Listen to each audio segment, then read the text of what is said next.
The message from space came on a quiet Tuesday morning. Strange signals appeared on Earth's best radio telescopes. Scientists worked day and night to understand them. After 1 week, they knew the truth. Aliens were real. They were talking to Earth. Admiral Jun Park couldn't believe he would see aliens in his lifetime. He straightened his uniform as he stood in the United Nations building in New York. Next to him, President Daeun Kim looked calm, but her hands shook slightly. "Are you ready for this, Madam President?" Jun asked. "No one can be ready for this, Admiral," she replied. "But here we are." The room was full. World leaders, military officers, and scientists waited nervously. At exactly noon, the air in the center of the room began to shine. A circle of light formed, then grew larger. 5 strange creatures stepped through. They looked different from each other. One had blue skin and 4 arms. Another was tall and thin with silver scales. The third looked like a giant insect with clicking parts. The fourth glowed slightly and seemed to float above the ground. The fifth was covered in fur with 3 eyes in a triangle pattern. The insect-like creature stepped forward. Its mouth parts moved strangely as it spoke perfect English. "I am Ambassador Krell of the Talari," it said. "We speak for the Galactic Confederation. 32 species joined together in peace and progress. We have watched Earth for 63 of your years. We now welcome you as a provisional member." The room stayed quiet for 3 seconds. Then everyone began talking at once. President Kim raised her hand, and the room went silent again. "We thank you for this honor," she said carefully. "Earth is ready to join the stars." The blue alien made a sound like quiet laughter. The silver one whispered something to the glowing one. Admiral Jun noticed these things. He didn't like how the aliens looked at humans, like they were children or pets. After the first meeting, Earth needed to pick someone to represent humanity. They chose diplomat Jae-Yun Lee. She was smart, calm, and spoke 7 languages. Now she would learn alien ones too. Jae-Yun's first day on the alien ship was hard. The ship was huge, like a flying city. Aliens from all 32 species walked its halls. Some looked at her with interest, others with what seemed like pity. The Zorban representative said our technology is quaint. Jae-Yun told her assistant Hyun as they walked to another meeting. The Prel ambassador asked if we still fight wars over invisible sky beings. Hyun nodded, typing notes on his tablet. "They think they're better than us." "They are better in some ways," Jae-Yun said. "Their ships can cross light years. They can cure most diseases, but they don't understand humans." In the big meeting room, representatives from all species gathered. A map of the galaxy showed in the air above them. Small dots of light marked Confederation worlds. Earth was a tiny blue dot on the edge. The Novan representative stood up. The Novans looked like tall, strong humans, but with gray skin and no hair. Their eyes were completely black. "Earth must accept limits," the Novan said loudly. "Humans cannot be allowed to spread too quickly. They are too aggressive, too unpredictable." Jae-Yun noticed how many aliens nodded at these words. "We request humans stay in their home system for 50 standard years," the Novan continued. "1 colony only. As a test." Jae-Yun stood up. She was small next to the Novan, but her voice was strong. "Earth accepts a measured approach to expansion," she said. "But 50 years is too long. We propose 10 years, with 3 colony worlds." The room filled with alien whispers. The Talari ambassador's insect legs clicked against the floor. 20 years, 2 colony worlds, it offered. 15 years, 2 colony worlds, with trading rights to 5 more systems, Jae-Yun countered. The Novan representative made an angry sound but sat down when the Talari raised its limb. "Agreed," said the Talari. The human chose skill in negotiation. Later, Jae-Yun watched the star map with Hyun. "They think we're weak," Hyun said quietly. "They see our differences as a problem." Humans argue. We disagree. We're unpredictable. Jaeyun smiled slightly. They see weakness where there is strength. They'll learn differently. That night, deep in the Confederation ship, 7 alien leaders met in secret. No humans knew about this room. No recording devices watched here. Grand Marshal Kelth of the Novans stood before the others. His gray face looked angry. "These humans are dangerous," he said. "Not now, but soon. They learn too quickly.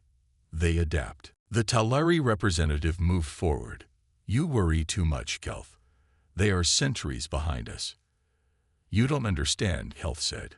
"When other species face threats, they become careful. They retreat. Humans do something different. They unite. They become stronger." The furry, three-eyed alien spoke in a deep voice. "What do you suggest?"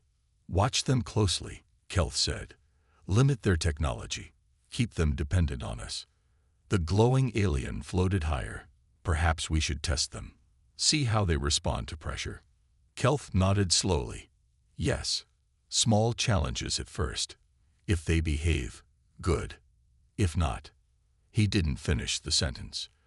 Back on Earth, Admiral Jun met with President Kim in a secure room. "What do you think of our new friends, Admiral?" she asked. Jun thought carefully before answering. "They're not our friends, Madam President. Not enemies yet, but not friends." "What should we do?" "Learn everything we can," Jun said. "Share as little as possible. Build our strength quietly." President Kim looked out the window at the night sky. So many stars. So many aliens. "And hope they're better than they seem," she said softly. Neither of them knew that 15 years later, a colony of humans would die. Neither knew that this single crime would change everything. The stars watched silently as humans took their first steps into a dangerous galaxy. 15 years passed since Earth joined the Galactic Confederation. Humans built their first colony on a planet they named New Eden. It orbited a yellow star 40 light-years from Earth. The colony grew quickly. Families moved there for a fresh start. Scientists came to study the new world. Farmers planted Earth crops in the rich soil. After 5 years, 750,000 people called New Eden home. Sunday was a normal day on New Eden. Children played in parks under the orange-tinted sky. Workers built new homes on the Eastern Plain. Governor Minho gave a speech about the colony's bright future. No one knew they had only hours left. Back on Earth, the first sign of trouble came at the Space Communications Center in Tokyo. Technician Hannah checked her screens and frowned. The regular signal from New Eden stopped. She told her supervisor, "Maybe it's just equipment trouble." They sent messages to New Eden. No answer came back. Hours passed. Worry grew. "Try the emergency channels," the supervisor ordered. Hannah tried every channel. Only static answered. She called the Space Defense Command. "New Eden is silent," she reported. "All channels. Something is wrong." For 2 days, Earth tried to contact New Eden. Scientists pointed powerful telescopes at the colony's star. They saw nothing unusual. Military ships prepared for the long journey. Captain Taeho Kim commanded the fastest ship in Earth's fleet, the Horizon. His crew was the best: engineers, doctors, and soldiers trained for emergencies. "We don't know what we'll find," he told them as the ship prepared to jump through space. "Be ready for anything." The journey took 3 days. 3 days of worry. 3 days of planning for problems like storms, computer failures, or disease. No one planned for what they actually found. The Horizon appeared near New Eden and sent signals to the colony. Silence answered. The planet looked peaceful from orbit. Green fields, blue lakes, and white buildings showed clearly on their screens. "No signs of natural disaster," reported the science officer. "No damage visible." "Scan for life signs," ordered Taeho. The officer worked her equipment, then checked again. Her face went pale. "Nothing," she whispered. "No human life signs anywhere on the planet." Taeho led the first team down to the surface. They wore protective suits in case of disease. Their ship landed in the main square of the colony's capital city. The streets were empty. Food sat on tables in homes. Cars stopped in the middle of roads. A child's toy lay dropped on a sidewalk. But no bodies, no signs of fighting. Just emptiness. In the governor's office, Taeho found a security recording. It showed a normal day. Then a strange light filled the sky. People looked up, confused. Then they simply fell down. All at once. Everywhere. The recording ended. Taeho walked outside and looked up at the silent buildings. His hand shook as he sent a message to Earth. Everyone is gone. Scientists from the horizon examined the colony for days. They found tiny traces of an unusual energy in the air, soil, and water. One scientist recognized it. "This is from neutron cascade weapons," she told Taeho. "They're banned by Confederation law. They kill all organic life, but leave buildings and technology untouched." Taeho's face hardened. "Who has these weapons?" "Only the Novans are known to have this technology," she answered. Taeho sent all their findings to Earth. Then he ordered his crew back to the ship. As the horizon lifted off, he looked down at the empty colony one last time. "We will not forget," he promised. On Earth, the news hit like a bomb. 750,000 people gone. Murdered. President Summi called an emergency meeting with all Earth's leaders. "We have proof," she told them. "The Novans did this. They used banned weapons on our people." The room erupted in angry voices. Some wanted immediate war. Others worried Earth couldn't fight the powerful Novans. "We must go to the Confederation Council," said one leader. "They have laws against this." "The Confederation will give us justice," agreed another. Not everyone was so sure. For 3 days, the Confederation Council met on their central world. Diplomat Jae-yun represented Earth, showing evidence of the attack. Her voice stayed steady, but her eyes burned with controlled anger. 750,000 innocent people were murdered, she said. "We demand justice." Many alien representatives seemed shocked. The Teleri spoke of regrettable incidents. The furry Morath called it concerning. But the Novans showed no shame. "We conducted a necessary security operation," the Novan representative said coldly. "The humans were developing dangerous technologies in secret." "That's a lie," Jae-yun shouted, losing her calm for the first time. "They were farmers, families, children." After long debates, the council announced their decision. The Novan Empire would receive a formal reprimand. Some minor trade sanctions would apply for 1 year. Nothing more. Jae-yun couldn't believe what she heard. "This is your justice for 750,000 murders." "The council has decided," the Talari representative said. "The matter is closed." On Earth, Yuna Choi, the Security Council chair, watched the broadcast with her military advisor Jin-Moo Park. The room was silent as the Confederation dismissed humanity's pain. "This is their justice," Yuna asked quietly, her hands gripping the edge of her desk. Jin-Woo's face was like stone. "No, this is their mistake." The news spread across Earth. From cities to small villages, humans watched the recordings from New Eden. They saw their people fall. They heard the Novans call it necessary. They witnessed the Confederation do nothing. Something changed that day in every human heart, something the aliens had never seen before and could not understand. Old enemies put aside their fights. Countries that had argued for centuries now worked together. Rich and poor, all religions, all nations, they united as one.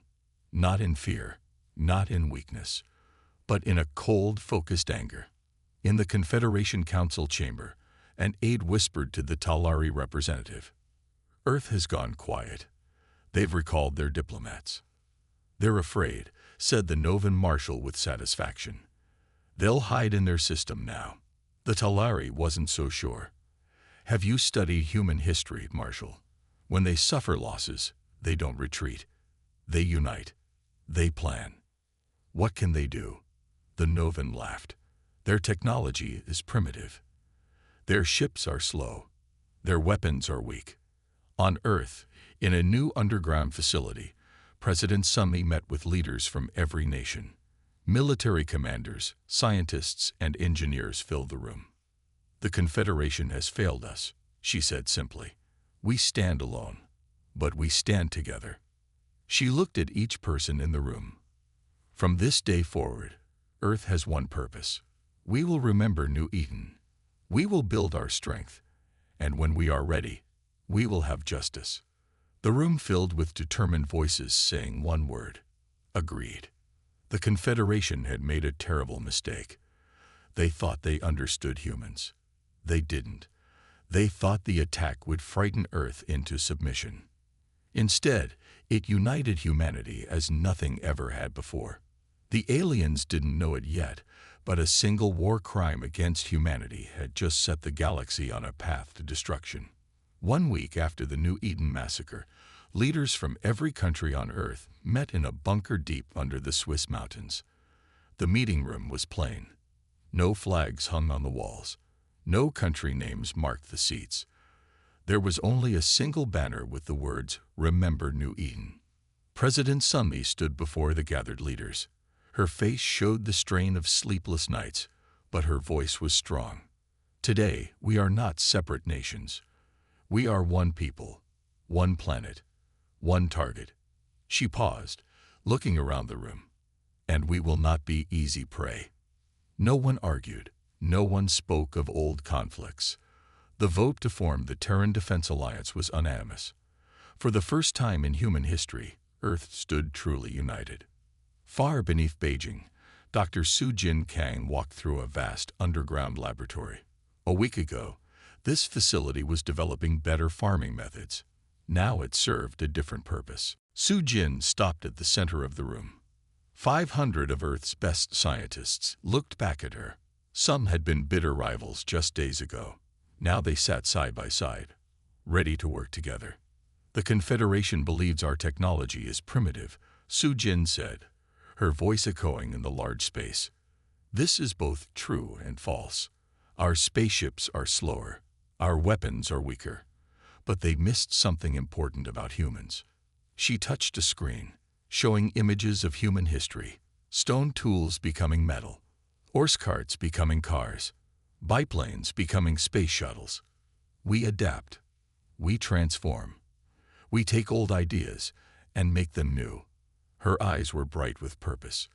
"The Novans think they know what we can do. They're wrong. We will show them how wrong." The scientists broke into teams. They had one goal: turn everyday technology into weapons the Confederation would never expect. In Seoul, Surgeon Hannah Moon didn't look up from her work when General Min entered her laboratory. She was too focused on the delicate circuits she was connecting to a human brain model. "Dr. Moon," the general asked, "we need progress." Hannah finally looked up, brushing hair from her tired eyes. "I've been awake for 3 days, General. But yes, we have progress." She pointed to a screen showing brain activity patterns. "Confederation ships are fast, but their pilots are limited by normal reaction times. My neural interface removes that limit." She demonstrated with a simulation. A normal pilot took 0.2 seconds to react to danger. A pilot with her interface reacted in 0.02 seconds. 10 times faster, the general whispered. "And that's just the beginning," Hannah said.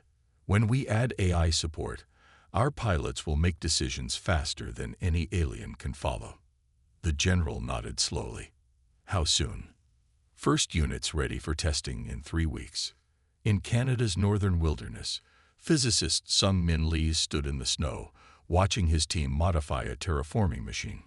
These devices were designed to change planets' environments to make them suitable for human life. They could adjust soil chemistry, clean water, and change atmospheric composition. "Turn it on," Sung Min ordered. The machine hummed. A beam of energy shot toward a test area where a piece of Confederation armor was mounted. The metal began to change color. Then it started to bubble. In 30 seconds, it had melted into a puddle. The Novans used molecular bonding in their ship hulls, Some men explained to the watching military officers. Our modified terraformers can break those bonds. Their indestructible ships will fall apart. An officer stepped forward. This is impressive, Dr. Lee, but the Novans stay far from their targets when attacking. How do we get close enough to use this? Some men smiled slightly. That's not my problem. I make the weapons. Admiral Hyun will figure out how to deliver them. Admiral Hyun Ba walked among thousands of new recruits at the underwater training facility in the Pacific. These were not traditional soldiers. They were hackers, street fighters, mountain climbers, deep-sea divers. People who knew how to overcome stronger opponents through cleverness. The Novans expect us to fight like they do.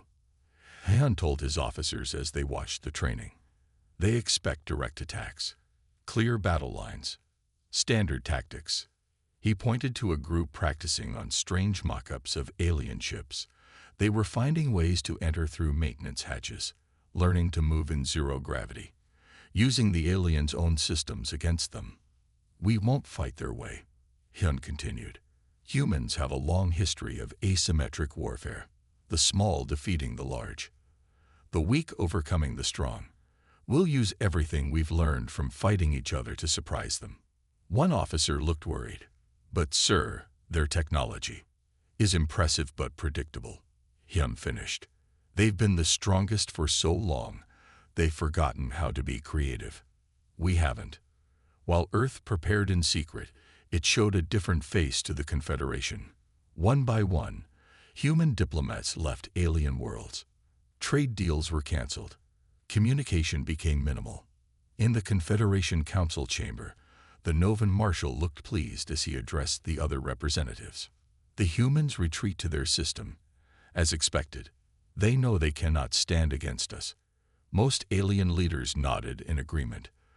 The Talari representative remained silent, mandibles clicking thoughtfully.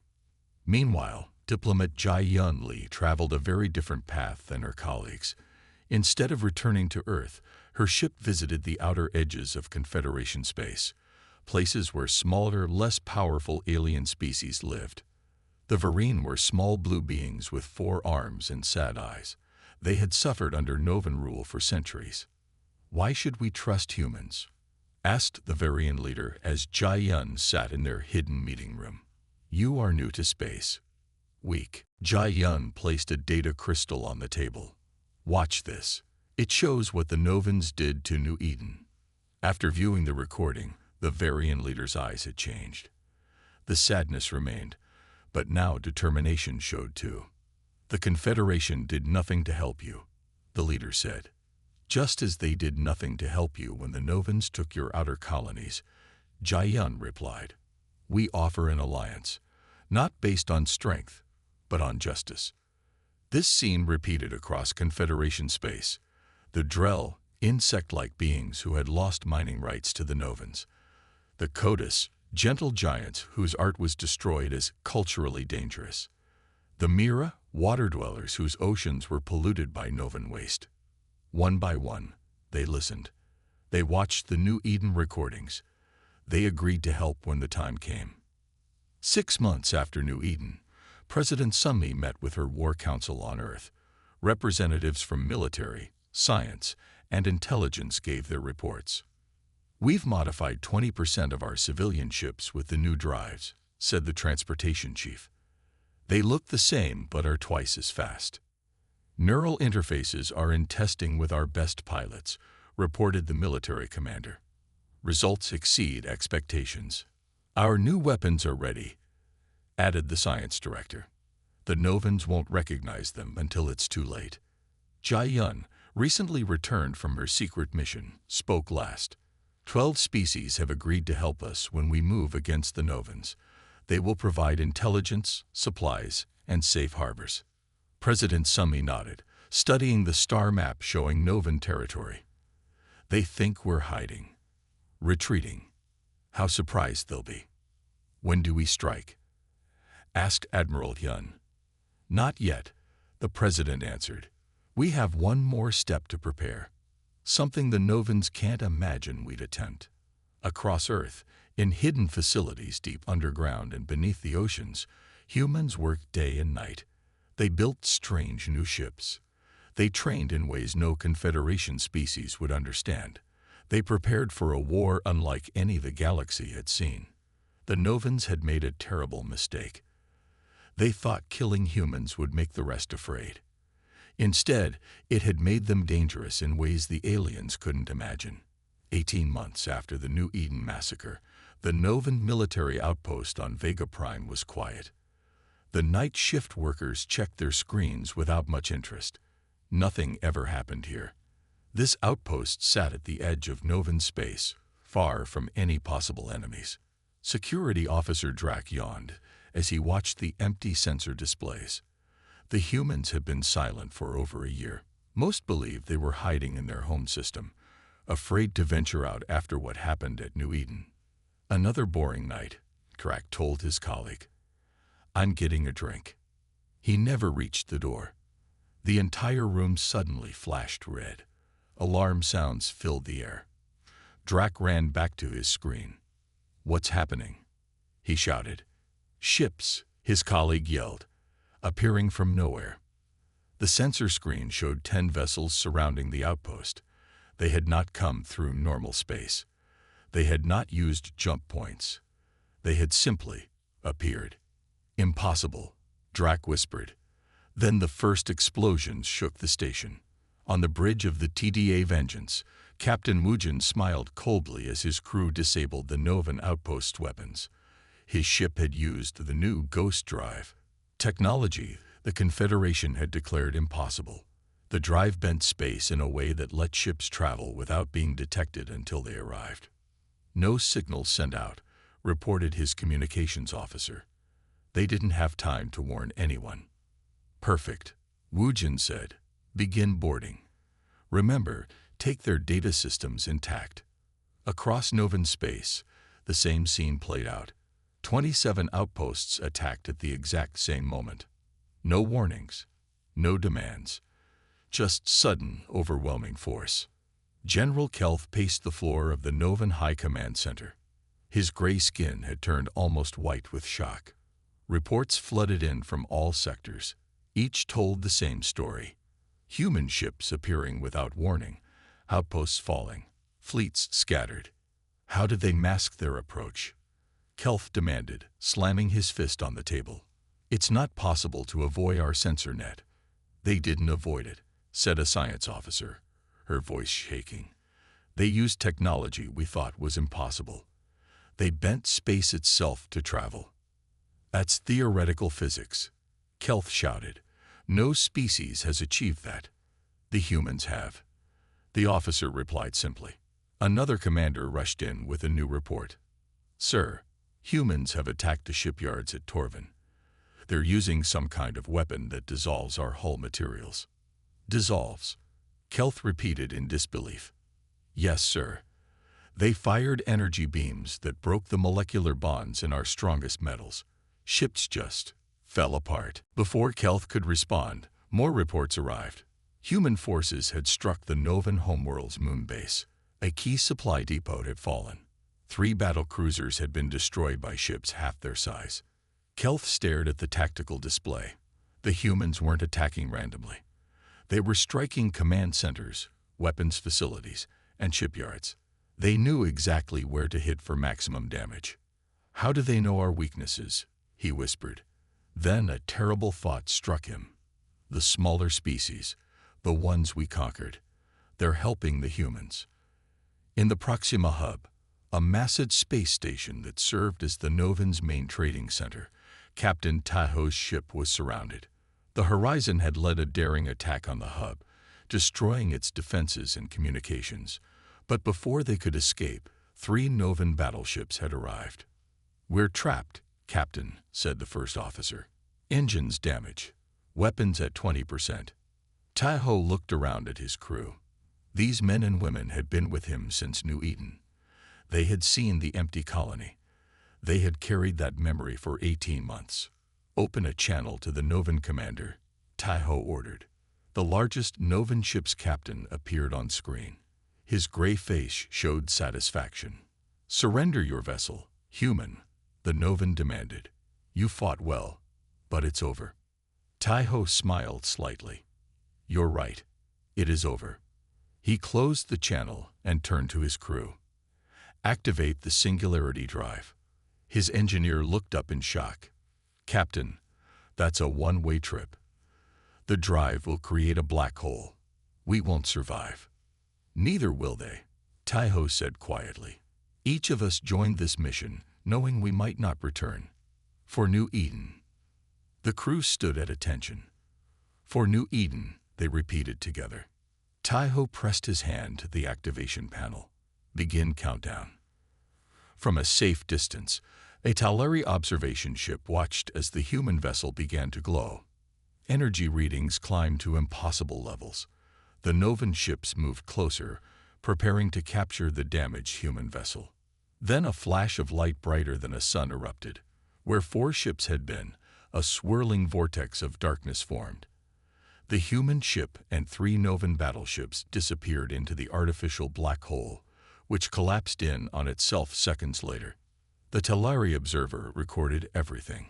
Its mandibles clicked rapidly in the equivalent of shocked disbelief. They sacrificed themselves, the Talari captain said to his crew. They could have surrendered. Instead, they chose to die taking their enemies with them. His science officer looked up from her instruments.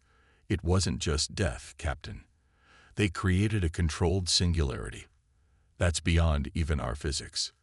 The Talari captain's compound eyes reflected the starlight where the ships had been. Send a full report to the council. The humans fight like nothing we've seen before. Not for conquest or resources. They fight for their dead. In the Confederation Council chamber, representatives from all 32 species gathered in emergency session. The Novan seats were half empty. Many of their leaders had been killed in the human attacks. The remaining Novan representative looked shell-shocked. We need the Confederation's help. The humans have gone mad. They attack without warning, without mercy. Like you attacked New Eden, asked a small blue Vereen representative who had never spoken in council before. That was different. The Novan protested. A necessary security action. 750,000 dead civilians. The Vereen replied. The humans remember. The Talari head of the council raised his limbs for silence. New intelligence reports have reached us.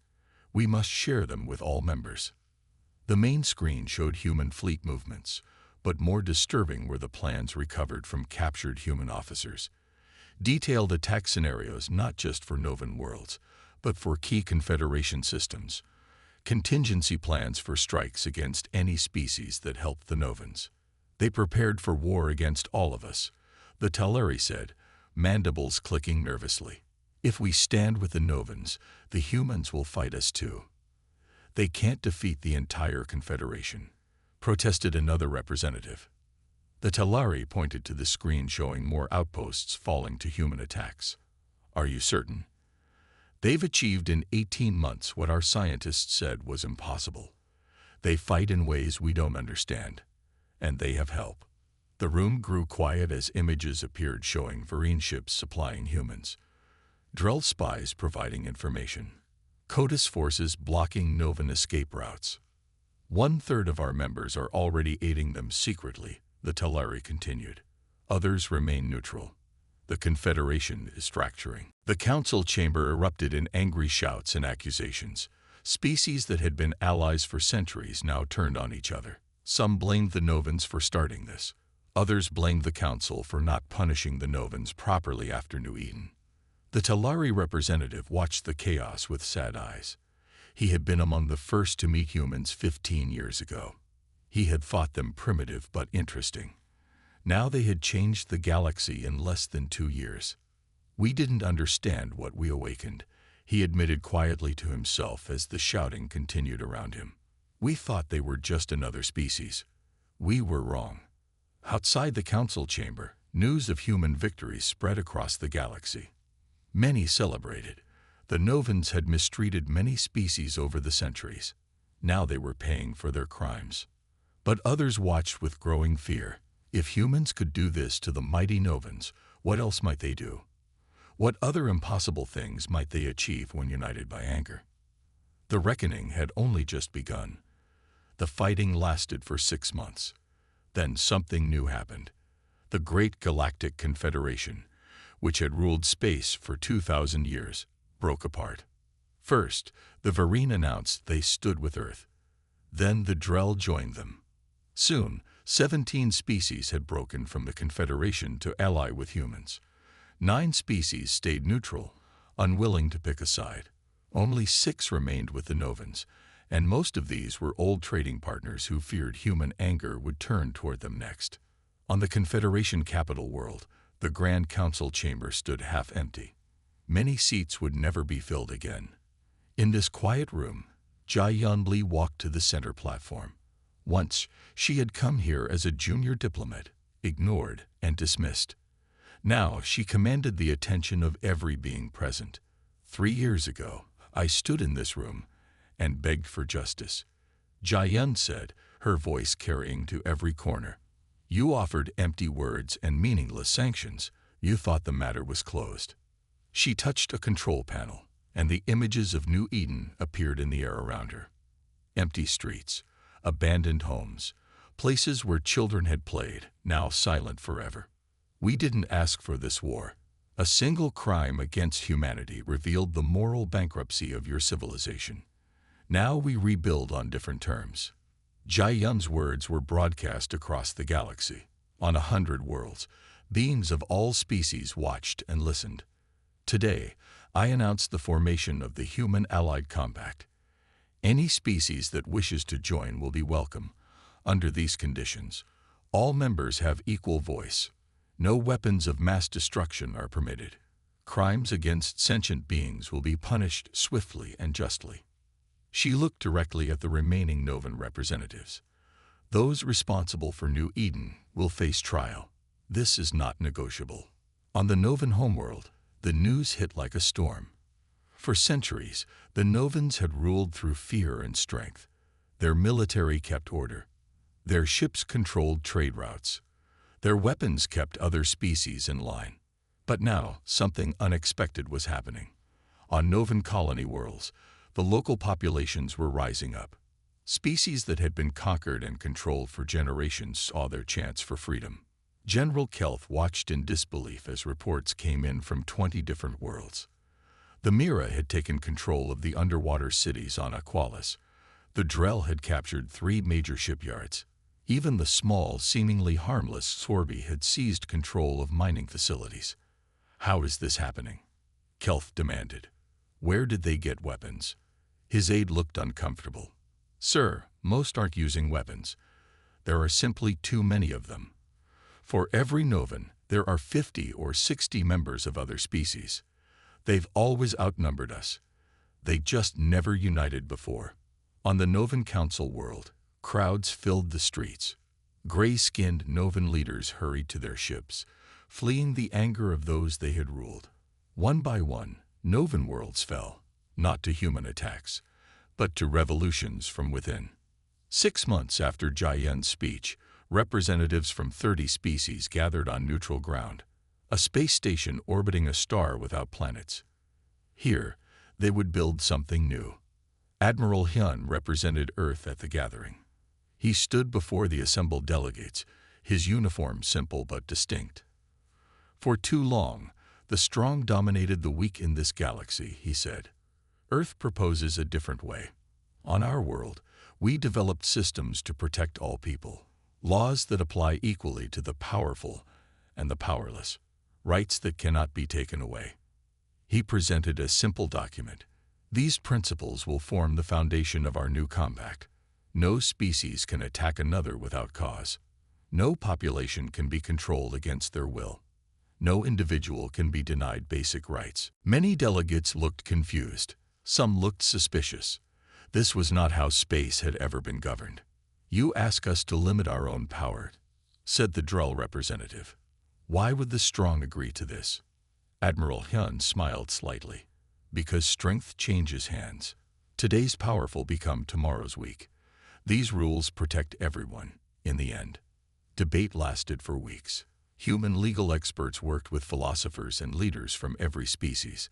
They found common ground in unexpected places. The Varine valued freedom. The Drell honored truth. Even the Talari, who had left the old Confederation, brought their deep respect for order. Slowly, a new system formed. The Human Allied Compact became the Galactic Union, with Earth's legal traditions at its center. 3 years passed. The galaxy changed in ways no one could have predicted before New Eden. The Novan Empire, once the greatest power in space, had collapsed. Their leaders faced trials for war crimes. Their military bases became schools and hospitals. Their conquered worlds gained independence. In a garden on the new Union capital, Su-Jin, now Earth's science minister, met with the former Talari High Chancellor. They walked slowly among strange plants from a dozen worlds. "I never thought I would see such changes in my lifetime," the Talari said, his mandibles moving gently. The Novans ruled for 800 years, yet they fell in less than 3. Su-Jin nodded. Their foundation was weak. Power without moral purpose cannot last. The Talari turned his compound eyes toward her. "You humans could have conquered us all, you know. After you defeated the Novans, no one could have stopped you. Your ships could appear anywhere. Your weapons could defeat our strongest defenses. Yet you chose to build this union instead." He gestured to the garden where representatives of 20 species talked and worked together. "Why?" "We didn't fight because we wanted revenge," Su-Jin replied simply. "We fought because we recognized something you didn't. A galaxy without justice isn't worth having." The Talari was quiet for a moment. "I was there, you know, when the first humans came to the Confederation. I thought you primitive, interesting but unimportant. I never imagined that we would change everything." Su-Jin finished with a small smile. "Yes, we completely misunderstood humans.